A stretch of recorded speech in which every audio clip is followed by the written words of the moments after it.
Saya Muhammad Nukris Iskandar bin Muhammad Isbillah. Saya Muhammad Reza Fahmi bin Mak Fauzi. Dan saya Cik Sengkong. Kami dari Kumpulan Inovasi IKTBN Johor. Assalamualaikum dan salam sejahtera.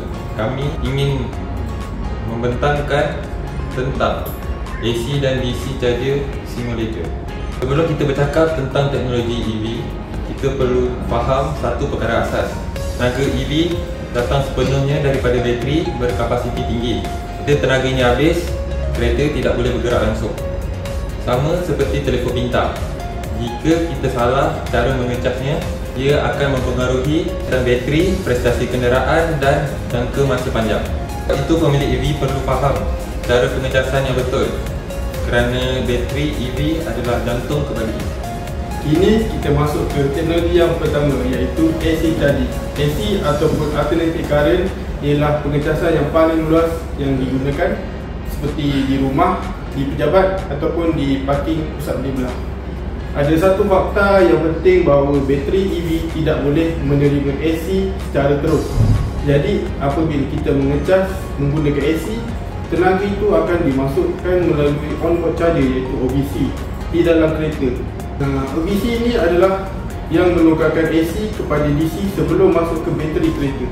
Disebabkan proses penukaran berlaku dalam kereta, kelajuan cas AC adalah sederhana, biasanya antara 3.3 kW hingga 22 kW. Ini menyebabkan matikan kereta EV sepenuhnya dan buka port pengecasan yang biasanya berada di sisi ataupun di hadapan kereta. Selepas itu kita akan sambungkan kabel charger, ambil kabel dan tutup ke tempat port pengecasan.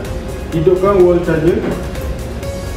Okey, melalui switch ni kita akan dapat lihat aliran masa yang masuk ke dalam bateri melalui board charging. Kita dapat lihat dia punya pergerakan sedikit sederhana kerana ia menggunakan AC charger yang akan dilalui oleh onboard charger dan baru masuk ke dalam bateri kereta. Sebab kereta tak boleh masuk direct melalui AC, dia perlu melalui onboard charger dulu, baru dia akan convert kepada DC dan baru masuk ke dalam bateri. Indikator ini menunjukkan percentage bateri yang ada di dalam kenderaan kereta. Teknologi kedua pula iaitu DC fast charging yang boleh dijumpai di lebuh raya, stesen komersial dan kawasan komersial seperti mall.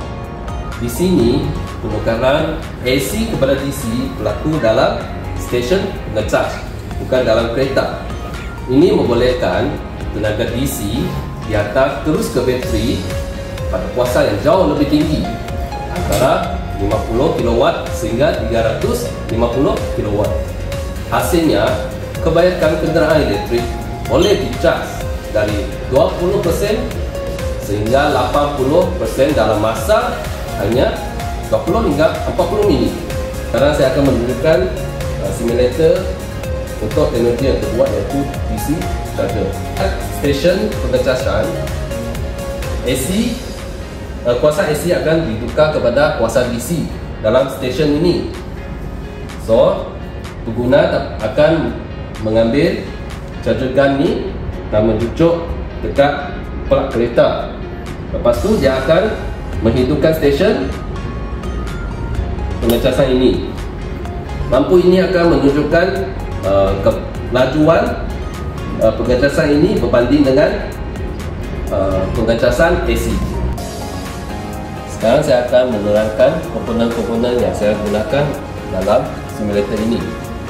Komponen-komponen yang saya gunakan ialah bateri lithium ion yang sebenar, voltmeter dengan chaser board.